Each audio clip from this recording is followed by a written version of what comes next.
शशांक शर्मा जी पूछ रहे हैं कि मैम आपने उन्नाव में रेप पीड़िता की मां को टिकट दिया है, एक आशा बहन को टिकट दिया है, धनबल बाहुबल की राजनीति में आपने क्यों इस राह को चुना? क्या आपको नहीं लगता कि दूसरी पार्टियां इन प्रत्याशियों को कमजोर समझ रही होंगी क्योंकि इनके पास पैसा और बाहुबल नहीं है?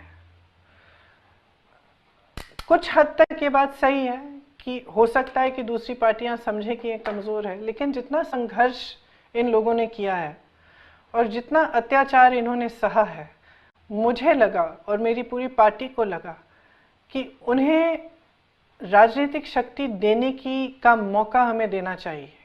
अपने पैरों पर खड़े होने का मौका, अपनी लड़ाई को ठोस तरह से राजनीति के द्वारा भी लड़ने का मौका मिलना चाहिए। इसलिए हमने उनको टिकट दिए और हम तो हैं उनके साथ ना, हमारी पार्टी तो है। तो धनबल और बाहुबल जो नेता होते हैं ज़्यादातर उनको अपनी पार्टी से मिलता है, तो हम उनकी मदद करेंगे, उनका पूरा समर्थन करेंगे, उनके प्रचार में हम लगेंगे, ठोस तरह से जो भी उनकी ज़रूरत है हम उनको मदद करेंगे ताकि वो एक अच्छी लड़ाई लड़ पाएँ। क्योंकि मकसद ये है कि हम कहें, इस पूरे देश को, पूरे प्रदेश को कहें कि आपने सत्ता का दुरुपयोग किया। ये लोग जो हैं, इन पर अत्याचार किसने किया है? ज़्यादातर उन लोगों ने किया जो सत्ता में थे, जिनके पीछे सत्ता खड़ी है, जिनकी मदद प्रशासन, पुलिस करती है। तो हम दिखाना चाह रहे थे कि आपने अत्याचार इसलिए आप कर पाए क्योंकि आपके हाथों में सत्ता थी। वो सत्ता हम छीन के, हम आपसे छीनेंगे और उनको देंगे जिनका अत्याचार आपने किया है, ताकि वो खड़े हो पाए और सत्ता का सदुपयोग कर पाए। तो मकसद ये है। इसलिए मैं समझती हूँ और ख़ास तौर में मैं अपनी बहनों को बताना चाहती हूँ कि जहाँ जहाँ ऐसी महिलाएं खड़ी हैं, एक ऐसी महिला नहीं है जिसने संघर्ष नहीं किया है।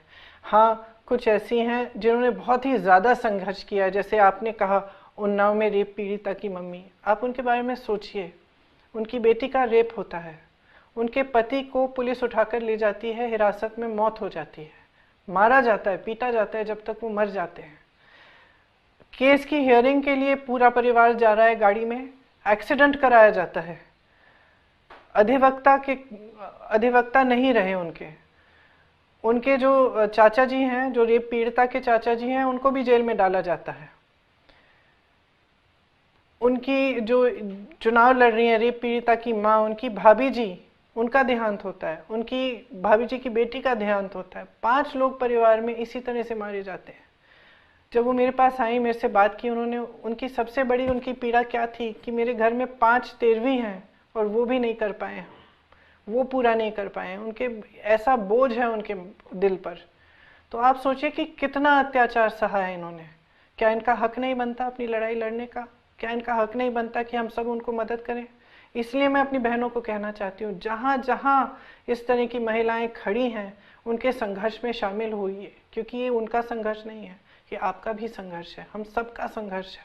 क्योंकि कुछ हद तक हर महिला अपने जीवन में संघर्ष सहती है और देखती है और करती है।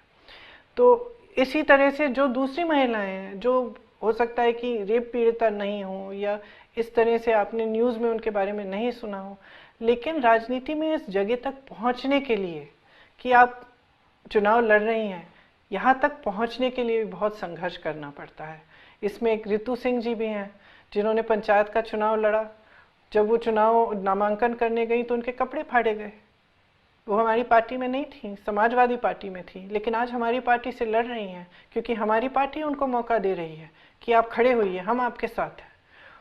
तो मेरी बहनें, आप सब एकजुट हो जाइए, अपनी शक्ति को समझिए ताकि इस तरह के अत्याचार आप पर नहीं हो पाए। गुजर जी, आपने एक सवाल पूछा है कि दीदी आने वाले समय में राजनीति में क्या बदलाव आएगा? महिलाओं, युवाओं के मुद्दों से राजनीति में क्या बदलाव हो सकता है? तो देखिए, जब हम बदलाव की बात करते हैं तो हम मुख्य तौर पर क्या कह रहे हैं? मैं हर भाषण में भी ये कहती हूँ कि राजनीति में जो अहम मुद्दे हैं वह हमारे देश के भविष्य के मुद्दे हैं, विकास के मुद्दे हैं, सेहत, स्वास्थ्य, शिक्षा, रोजगार के मुद्दे हैं।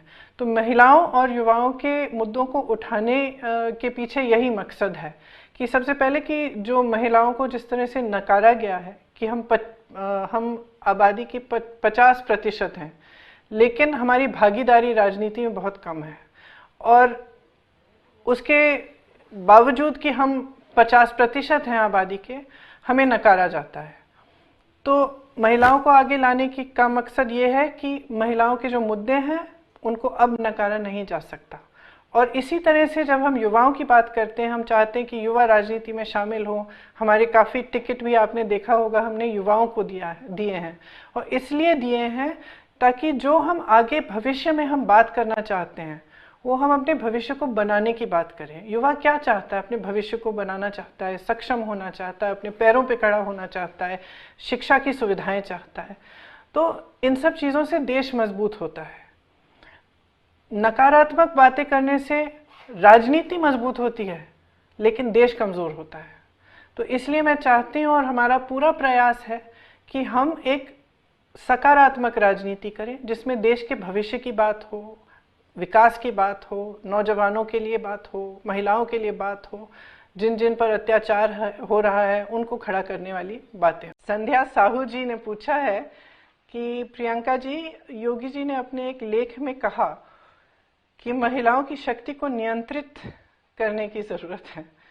आज वो मुख्यमंत्री हैं, आपका क्या सोचना है इस कथन के बारे में?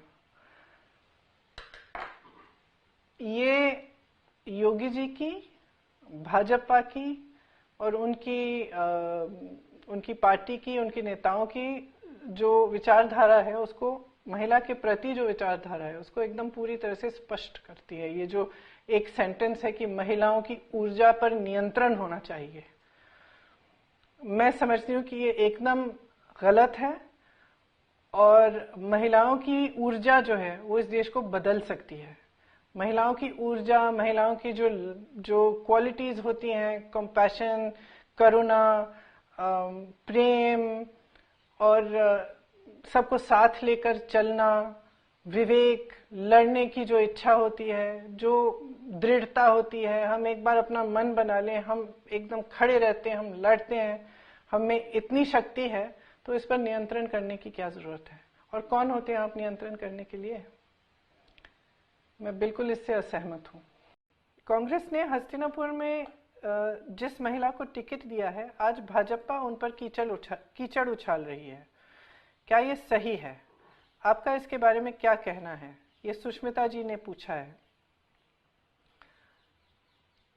देखिए, हस्तिनापुर में जो चुनाव लड़ रही हैं उन्होंने बहुत संघर्ष करके अपना जीवन बनाया है। बहुत संघर्ष करके वह इस जगह पहुंची हैं कि वो खड़े होकर वो आप उनको पहचान पा रहे हैं, जान रहे हैं कि कौन है। उन्होंने संघर्ष किया है और यहाँ पहुंची हैं कि वो चुनाव लड़ना चाहती हैं। और मैं समझती हूँ कि जिस तरह से कीचड़ उछाला जा रहा है उन पर, कि कैसे कपड़े पहनती हैं, कि उन्होंने कब बिकिनी पहनी, और जिस तरह के सवाल मीडिया उनसे कर रही है कि आपसे अगर कोई शादी करना चाहे, तो मैं जानना चाहती हूँ कि आप नरेंद्र मोदी जी से क्यों नहीं करते ये सवाल? आप उनसे क्यों नहीं पूछते कि वो क्या पहनते हैं, कि किससे शादी करेंगे, नहीं करेंगे? या आप किसी और पुरुष से क्यों नहीं पूछते? आप सिर्फ महिलाओं से ऐसे प्रश्न पूछते हैं, क्यों?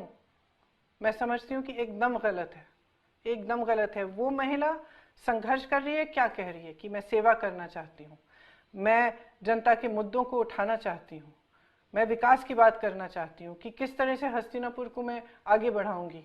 तो आप उनसे ये सवाल क्यों नहीं करते? क्योंकि आप उनको हल्का बनाना चाहते हैं, सिर्फ क्योंकि वो महिला है। अगर वो पुरुष होती, किसी भी पार्टी की होती, तो मुझे नहीं लगता कि आप इस तरह के प्रश्न उनसे करते।